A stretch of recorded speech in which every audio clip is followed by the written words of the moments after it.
দিন শেষে সন্ধ্যা না ঘনিয়ে আসতেই কিছু কিছু মানুষ থাকে তাদের কুবুদ্ধি করার।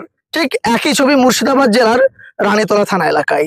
কারণ রানীতলা থানা এলাকার একদম প্রত্যন্ত গ্রাম খড়দিঘিপাড়া, আর সেই খড়দিঘিপাড়া গ্রামের একটি মাঠে শশা চাষির মাথায় হাত। কারণ তিল তিল করে গড়ে তুলেছিল শশা গাছ, আর সেখান থেকে কিছুটা শশা ফলে উঠেছিল, আর সেই মুহূর্তে শশা কেটে নষ্ট করে দিল, শশার গাছ কেটে নষ্ট করে দিল। কারণ তার সঙ্গে ছিল শত্রুতা, এমনই অনুমান করছে, সন্দেহজনক তিনি অনুমান করছে যে তার সঙ্গে একটু ঝামেলার কারণে রাতের অন্ধকারে এই কাজ করেছে, রাতের অন্ধকারে শশা গাছ কেটে দিয়েছে।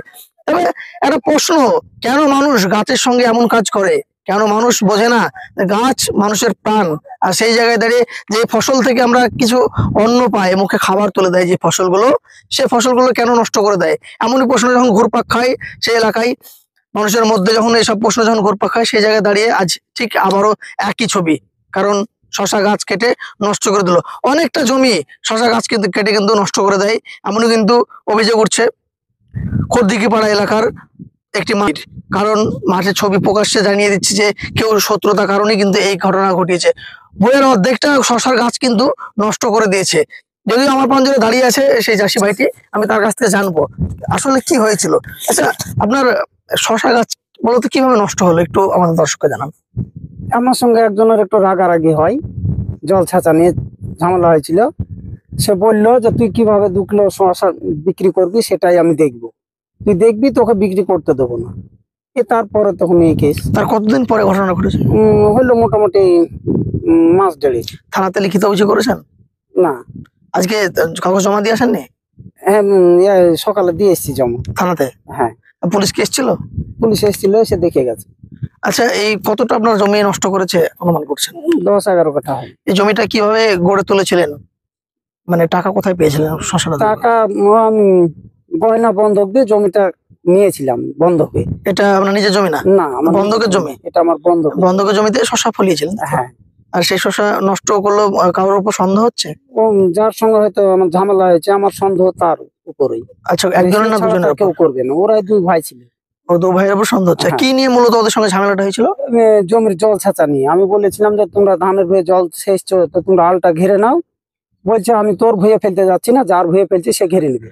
মূলত সেই কারণেই তাহলে এই ঘটনা ঘটেছে আপনার অনুমান? এই ঘটনাটা ঘটতে তাহলে ভাবতে পারছেন শত্রুতা কিছুটা পরিমাণ, কিন্তু যে কাজ করেছে সেটা কিন্তু একদম বড় সাইজের বলা যেতে পারে, বড় ঘটনা।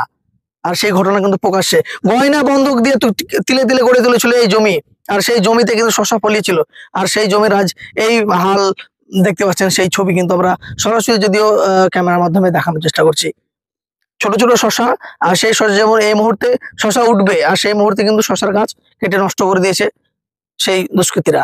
এমনই কিন্তু ছবি রয়েছে। আমরা বারবার করে বলবো প্রশাসনকে, এটা যেন প্রশাসনের নজরে আসে এবং প্রশাসন যেন পদক্ষেপ যেন কঠিনতম নেয়। কারণ এমন যদি করতে থাকে এলাকা জুড়ে, যদিও রানীতলা থানার প্রশাসন খুব ভালো কাজ করছে, চারিদিকে তাদের সুনাম আছে, এলাকার মানুষ তাদেরকে বলে যে খুব কাজ ভালো করছে রানীতলা থানার ভারপ্রাপ্ত আধিকারিক সহ তার পুলিশ দল, কিন্তু সব সময় মানুষের ভালো করতে লেগে আছে।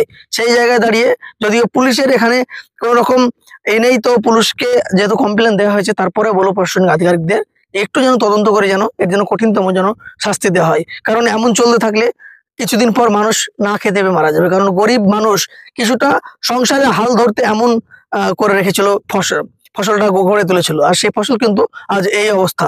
তাই আপনাদেরকে বলবো সকলে প্রশাসনের নজরে আসতে ভিডিওটি শেয়ার করে সঙ্গে থাকুন এবং শেয়ার করে প্রশাসনের নজরে তুলে দিন। আর প্রশাসনকে বলবো প্রশাসনের কাছে কমেন্ট বক্সে আমাদের জানাতে, যে প্রশাসনকে যেন পদক্ষেপ নিতে বলে। তবে আমার চাষির কাছে শুনলাম, আমার ভুইটা আরেকবার ক্যামেরা পার্সনকে আমি বলবো একবার পুরো এরিয়াটা দেখাতে, তার জমিটা কতটা ছিল, তারপর কতটা শশা নষ্ট করেছে। তার কিন্তু তিলে তিলে গড়ে তোলা এই শশা কিন্তু আজ কিন্তু একদম বেহাস হয়ে গেছে। আর সেই ছবি কিন্তু আমরা যদিও সরাসরি দেখাচ্ছি একদম ক্যামেরার মাধ্যমে আপনাদেরকে। তো খবর 24 সবার আগে যেমন সত্য কথা বলে, সত্য গ্রাউন্ড লেভেল থেকে যেমন খবর যেমন তুলে ধরে, সেই জায়গায় দাঁড়িয়ে আজও ঠিক খবর 24 একই জায়গা থেকে গ্রাউন্ড লেভেল থেকে একদম মাঠের মধ্যে স্পটে দাঁড়িয়ে কিন্তু খবর কিন্তু তুলে ধরে। তাই খবর 24 যেমন সত্যের সন্ধান সব সময় থাকে, আজও ঠিক যেমন সত্যের সন্ধানে আমরা বেরিয়েছি। তাই প্রশাসনকে বলবো এটার জন্য পদক্ষেপ যেন ঠিকঠাক নেয়। ধন্যবাদ। লেখাপড়ার বিকল্প নেই, চলো সবাই স্কুলে যাই। আপনার সন্তানের উজ্জ্বল ভবিষ্যতের জন্য ভাবছেন কোন স্কুলে পাঠাবেন? চিন্তা কিসের? আপনার রানীতলা এলাকায় আধুনিক পরিকাঠামোযুক্ত আদর্শ স্কুল RL একাডেমি 2025 শিক্ষাবর্ষের ভর্তি চলছে। এখানে উন্নত মানের শিক্ষা ব্যবস্থা, লাইব্রেরি, খেলার মাঠ, অল্প খরচে ছাত্রছাত্রীদের পৃথক আবাসিকের সুব্যবস্থা রয়েছে। স্থান রানীতলা, জীবনপুর, মুর্শিদাবাদ। যোগাযোগ নম্বর 9382463045 অথবা 7679797249।